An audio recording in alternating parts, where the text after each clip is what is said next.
सुर्खियों के बाद आगे बढ़ते हैं। वैक्सीन की किल्लत दूर करने के लिए कल केंद्रीय मंत्री नितिन गडकरी ने कहा था कि 10 कंपनियों को लाइसेंस देना चाहिए। अब इस बयान पर नितिन गडकरी ने सफाई दी है। गडकरी ने ट्वीट कर कहा है कि मैंने ये बयान इसलिए दिया क्योंकि मुझे इस बात की जानकारी नहीं थी कि इस दिशा में पहले से ही काम हो रहा है।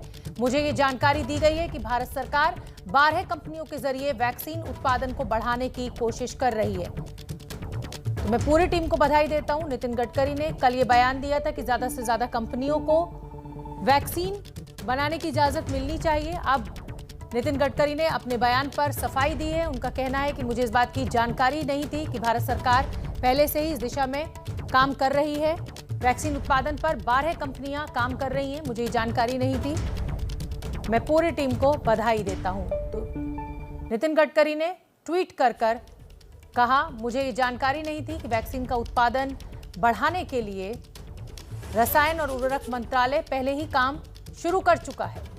मैं पूरी टीम को बधाई देना चाहता हूं। प्रेस कॉन्फ्रेंस के बाद मुझे बताया गया कि वैक्सीन उत्पादन बढ़ाने के लिए 12 कंपनियां पहले से काम कर रही हैं। तो नितिन गडकरी ने ट्वीट कर ये सफाई दी है। आइए आपको सुनवा देते हैं कि नितिन गडकरी ने वैक्सीन उत्पादन बढ़ाने को लेकर पहले क्या कहा था, जिस पर अब उन्हें सफाई देनी पड़ी है। यहाँ जब किसी बात की डिमांड ज़्यादा होती है और सप्लाई कम होता है तो प्रॉब्लम क्रिएट होता है।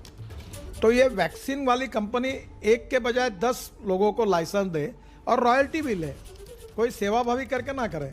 और जैसे मैंने ये दवाइयाँ न होने वाली तैयार कर ली, तो वैक्सीन का प्रोडक्शन अगर 10 जगह खुल जाएगा, जैसे हाफकिन को इम्पोर्टेंस मिला है, तो मनसुख भाई मेरा अनुरोध है कि आप हर राज्य में 2-2, 3-3 लेबोरेटरी ऑलरेडी है। मेरी जानकारी है कि उनकी क्षमता भी है और उनके पास इंफ्रास्ट्रक्चर भी है। फार्मूला देकर इनका उनके साथ कोऑर्डिनेशन करके अगर ये संख्या बढ़ाएंगे तो पहले उनको कहिए देश में दीजिए, बाद में ज़्यादा होगा तो एक्सपोर्ट करिए। तो मुझे लगता है ये तुरंत 15 दिन 20 दिन में हो सकता है।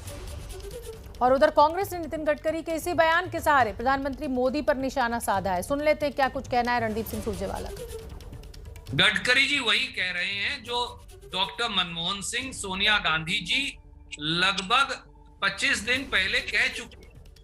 पर दुर्भाग्य ये है कि इस पार्टी में मोदी जी और अमित शाह जी के अलावा किसी की आवाज सुनी नहीं जाती। तो गडकरी जी वही ने जो मनमोहन सिंह जी और सोनिया गांधी जी की बात को दोहराया, राहुल गांधी जी की बात को दोहराया, उसके लिए उन्हें साधुवाद। पर दुर्भाग्य से उनकी बात सुनी ही नहीं जा रही। जब उनकी बात सुनी ही नहीं जा रही तो क्रियान्वयन कहां होगा, क्योंकि कोई अच्छी सलाह नरेंद्र मोदी जी मानने को तैयार नहीं।